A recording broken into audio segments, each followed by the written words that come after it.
Moi, j'ai choisi une rue dans mon petit village à côté de Saragosse parce que c'était une rue qui vivait beaucoup, avec beaucoup de vie, surtout le matin, avec les petits commerces qui ouvraient. Donc je trouvais vraiment intéressant de parler de cette vie quotidienne. Moi, j'ai surtout choisi cette place dans mon village puisque je l'adore et j'adore aussi le sol et les murs. Moi, j'ai choisi cette place puisque tous les jours, quand je dois aller et revenir de l'école, je passe par là.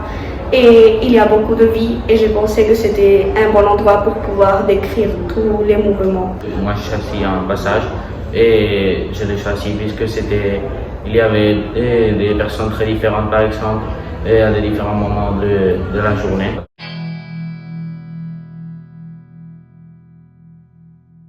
C'est que dans cette place, il y a un homme qui est toujours là et il va parler les personnes pour leur et raconter une histoire de qu'il a perdu ses clés. Bon, il les a laissées à la maison et tous ses passeports et tout.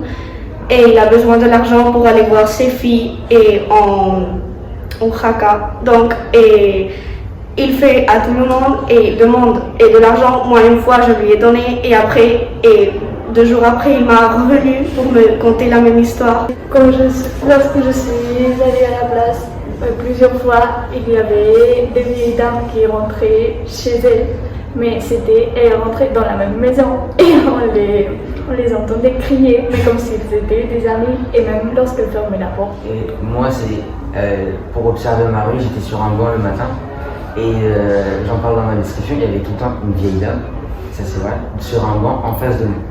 Elle ne me regardait pas et donc moi je regardais ce qui se passait et j'ai resté quelques minutes et puis il y a une fois où j'y suis allé et tout d'un coup elle me regardait avec insistance, mais beaucoup d'insistance. Bon, j'ai commencé un peu à flipper, du coup je suis vite parti.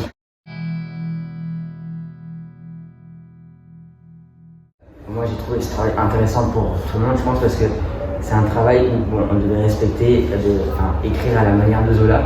Mais c'était un peu un travail avec le travail préparatoire de pouvoir s'exprimer créativement, un peu, on va dire. Donc certains élèves ont pu s'exprimer comme Martha, elle a fait des dessins sublimes. Et d'autres, dans leur description, ils ont pu un peu se libérer, puis écrire. Donc je trouve que c'était vraiment intéressant pour exprimer sa créativité. On peut aussi s'ouvrir un peu lorsqu'on écrit et puis aussi c'est bien pour pratiquer un peu l'expression. Et bon, je crois que c'est un travail très, très intéressant. Moi, je crois qu'on s'est rendu surtout compte que pour écrire un roman naturaliste, ça a besoin de beaucoup de temps. Et nous, on a fait une description de pages, plus ou moins, en 3 semaines, je crois. Et donc, Zola a dû le faire en, je ne sais pas, jamais Zola.